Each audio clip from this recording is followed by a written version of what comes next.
प्रधानमंत्री मित्सोताकीस और उनके डेलीगेशन का भारत में स्वागत करते हुए मुझे बहुत खुशी हो रही है। पिछले वर्ष मेरी ग्रीस यात्रा के बाद उनकी यह भारत यात्रा दोनों देशों के बीच मजबूत होती स्ट्रैटेजिक पार्टनरशिप का संकेत है। क्या आप जानते हैं कि यूनान के प्रधानमंत्री क्यारिकोस मित्सोताकीस भारत का दौरा करने जा रहे हैं?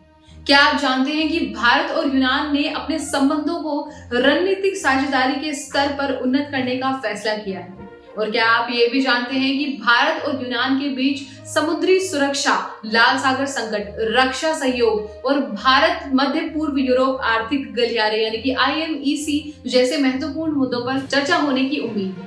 अगर आपको ये सब नहीं पता है तो आपको इस वीडियो को जरूर देखना चाहिए, क्योंकि इसमें हम आपको इन सारे सवालों के जवाब देंगे। साथ ही भारत और यूनान के बीच रणनीतिक साझेदारी के पीछे की वजह और इसके लाभों के बारे में भी जानकारी देंगे। नमस्कार, आप देख रहे हैं एयर न्यूज और मैं हूं आपके साथ तनु शर्मा। भारत और यूनान दोनों ही प्राचीन सभ्यताओं वाले देश हैं, जिनके बीच लंबे समय से ऐतिहासिक और सांस्कृतिक संबंध है। दोनों देश लोकतंत्र, विकास और शांति के समर्थक हैं और विभिन्न क्षेत्रों में सहयोग करते हैं। यूनान के प्रधानमंत्री क्रियाकोस मित्सोताकीस 21 से 22 फरवरी तक भारत का एक दौरा करेंगे। यह यूनान के प्रधानमंत्री का पहला भारत दौरा है और इससे पहले 2008 में यूनान के प्रधानमंत्री कोस्तास कैरामलिस ने भारत का दौरा किया था। यह दौरा भारत के प्रधानमंत्री नरेंद्र मोदी के अगस्त 2023 यूनान के दौरे के बाद आ रहा है, जिसका दौरा दोनों नेताओं ने अपने संबंधों को रणनीतिक साझेदारी के स्तर तक उन्नत करने का फैसला किया था और राजनीतिक, सुरक्षा और आर्थिक क्षेत्रों में द्विपक्षीय सहयोग बढ़ाने का संकल्प लिया था। यूनान के प्रधानमंत्री के दौरे के दौरान दोनों देशों के बीच कई समझौते और घोषणाएं होने का संभावनाएं हैं, जो रणनीतिक साझेदारी को और मजबूत बनाएंगी।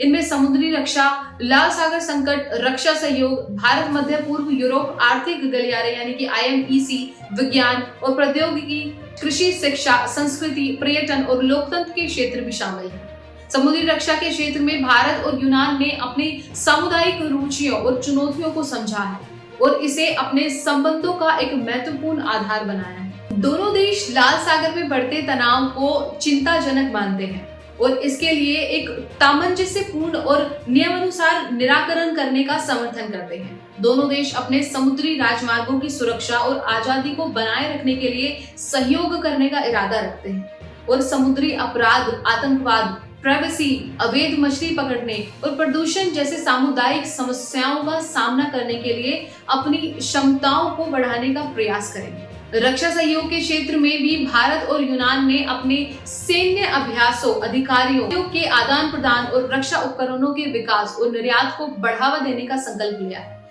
दोनों देश ने अपने रक्षा मंत्रियों के बीच एक रणनीतिक संवाद की स्थापना की है, जो नियमित रूप से रक्षा और सुरक्षा के मुद्दों पर विचार विमर्श करेगा।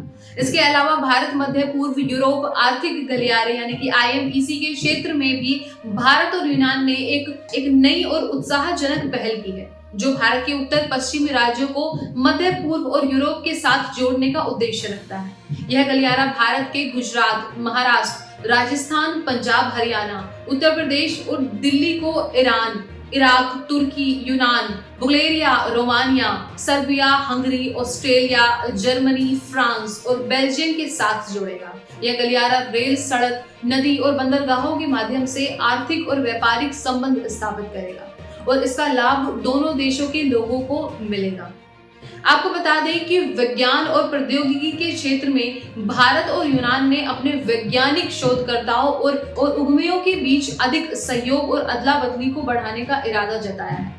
दोनों देश ने अपने विज्ञान और प्रौद्योगिकी मंत्रियों के बीच एक संयुक्त आयोग की स्थापना की है, जो नियमित रूप से विज्ञान और प्रौद्योगिकी के क्षेत्रों में संयुक्त कार्यक्रमों और परियोजनाओं को अनुमोदित और निरीक्षित करेगा। वहीं शिक्षा के क्षेत्र में भी भारत और यूनान ने अपने शिक्षा संस्थानों, छात्रों, शिक्षकों और विद्वानों के बीच अधिक संपर्क, सहयोग और विनिमय को बढ़ावा देने का इरादा जताया है। दोनों देश ने अपने शिक्षा मंत्रियों के बीच एक संयुक्त कार्य समिति की स्थापना की है, जो नियमित रूप से शिक्षा के क्षेत्रों में संयुक्त पहलों और योजनाओं को अनुमोदित और निरीक्षित करेगा। संस्कृति क्षेत्र की बात करें तो भारत और यूनान ने अपनी प्राचीन सभ्यताओं, विरासतों और कलाओं के बीच अधिक समझ, सम्मान और आनंद को बढ़ाने का इरादा जताया है। दोनों देशों ने अपने बीच एक संयुक्त आयोग की स्थापना की है, जो नियमित रूप से संस्कृति के क्षेत्रों में संयुक्त कार्यक्रमों और परियोजनाओं को अनुमोदित और रक्षित करेगा। आज की तारीख में सबसे ज्यादा सफल एक क्षेत्र और भी है जिनमें भारत और यूनान ने अपना रुझान दिखाया है। इसके लिए दोनों देश अपने पर्यटकों, पर्यटन उद्योग और पर्यटन स्थलों के बीच अधिक आकर्षण, सुविधा और विकास को बढ़ाने का इरादा रखते हैं। इस प्रकार भारत और यूनान के बीच रणनीतिक साझेदारी का विस्तार और संबंधों की गहराई दोनों देशों के लिए नए अवसर और नए अध्याय खोलेंगे। दोनों देश एक दूसरे के साथी, सहयोगी और मित्र के रूप में विश्व में एक सकारात्मक भूमिका निभाएंगे और शांति, स्थिरता और विकास के लिए काम करेंगे। आशा है कि आपको हमारी ये रिपोर्ट पसंद आई होगी।